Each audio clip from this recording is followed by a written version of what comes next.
Ya, pemirsa, pemerintah tengah mempersiapkan vaksinasi booster yang akan dimulai tanggal 12 Januari mendatang. Dan vaksin booster akan diberikan untuk dewasa di atas 18 tahun dan sudah lebih dari 6 bulan mendapat suntikan vaksin dosis keduanya sesuai rekomendasi WHO. Mengenai program vaksinasi booster sudah diputuskan oleh Bapak Presiden akan jalan tanggal 12 Januari. Ini diberikan ke golongan dewasa di atas 18 tahun sesuai dengan rekomendasi WHO dan akan diberikan ke kabupaten kota yang sudah memenuhi kriteria 70% suntik pertama dan 60% untuk suntik kedua. Jadi sampai sekarang ada 244 kabupaten kota yang sudah memenuhi kriteria tersebut. Vaksinasi booster ini juga akan diberikan dengan jangka waktu di atas 6 bulan sesudah dosis kedua. Kita identifikasi ada sekitar 21 juta sasaran di bulan Januari yang sudah masuk ke kategori ini. Dan jenis boosternya nanti akan kita tentukan, ada yang homolog atau jenisnya sama, ada yang heterolog jenis vaksinnya berbeda. Yang mudah-mudahan nanti akan bisa segera diputuskan tanggal 10 sesudah keluar rekomendasi dari ITAGI dan BPOM. Mungkin demikian kami sampaikan. Terima kasih. Wassalamualaikum warahmatullahi wabarakatuh. Ya, pemirsa, jelang pemberian vaksin booster, masyarakat pun bertanya-tanya apakah vaksin booster ini gratis atau berbayar. Sementara Kementerian Kesehatan pernah menyampaikan bahwa vaksin booster ada yang gratis, namun juga ada yang berbayar. Nah, pemirsa, untuk membahas hal ini sudah bergabung bersama kami Ketua Pengurus Harian Yayasan Lembaga Konsumen Indonesia (YLKI), ada Pak Tulus Abadi. Halo, selamat siang Pak Tulus. Ya, selamat siang Mas Bram. Ya, siang Pak Tulus.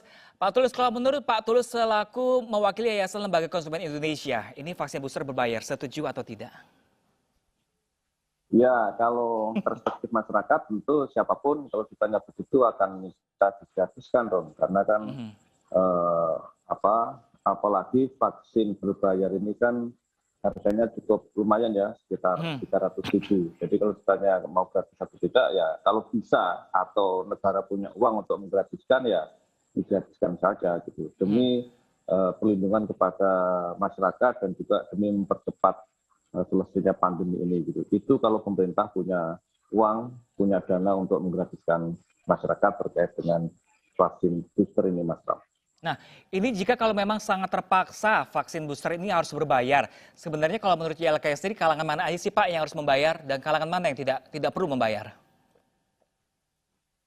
Ya, kalau dari catatan yang saya baca kan memang pemerintah akan menggratiskan untuk kelompok-kelompok peserta BPJS Kesehatan yang anggota PBI atau peserta bantuan iuran. Artinya mereka akan digratiskan. Ya, artinya ini juga jumlahnya sangat signifikan karena anggota PBI BPJS Kesehatan itu 120 juta lebih. Nah, kalau digratiskan juga artinya memakan dana yang cukup besar.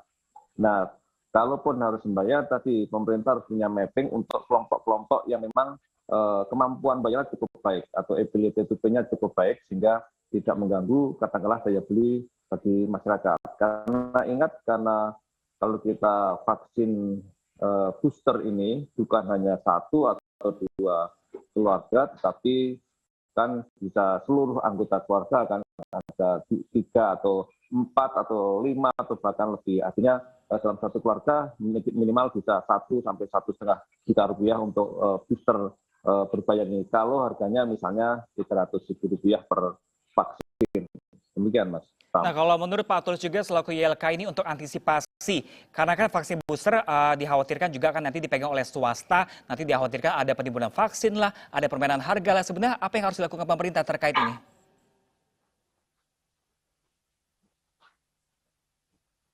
Ya, pertama adalah pemerintah harus punya satu komitmen yang kuat untuk menentukan HET atau harga eceran tertinggi dari vaksin berbayar tersebut, ya, sehingga tidak terjadi fluktuasi harga yang mencolok di tengah masyarakat dan kemudian tidak mengganggu kantong masyarakat.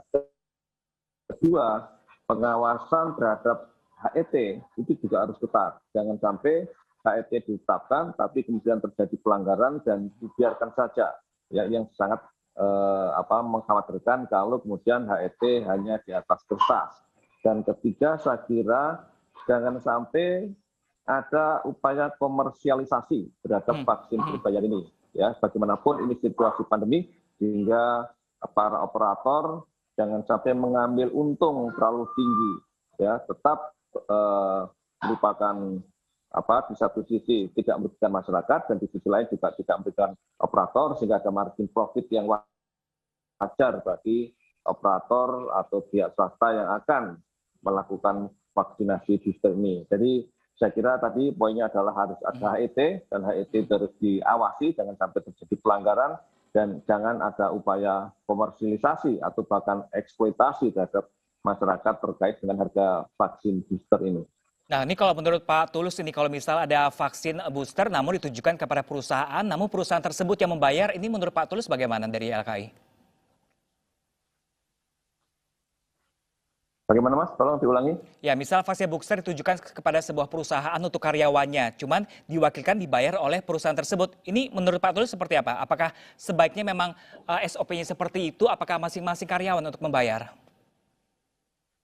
Ya, kalau itu kan saya kira kebijakan dari masing-masing perusahaan ya. Kalau juga perusahaan punya dana yang cukup untuk memvaksin karyawannya, saya kira ya perusahaan harus membayar itu. Karena toh kalau nanti terjadi gangguan positif atau apa terhadap perusahaan kan ya perusahaan sendiri yang rugi. Jadi saya kira lebih baik korporasi punya tanggung jawab untuk booster karyawannya sehingga potensi untuk terjadinya positif itu kecil dan atau tidak terlalu parah dan kemudian tidak mengganggu dari operasional perusahaan itu sendiri. Oke Pak Tulus, terima kasih Pak Tulus selaku perwakilan dari Yayasan Lembaga Konsumen Indonesia. Semoga nanti yang vaksin booster beredar tidak terlalu mahal, mungkin di angka Rp100.000 saja Pak Tulus ya. Baik, terima kasih banyak Pak Tulus telah berbagi informasi bersama kami.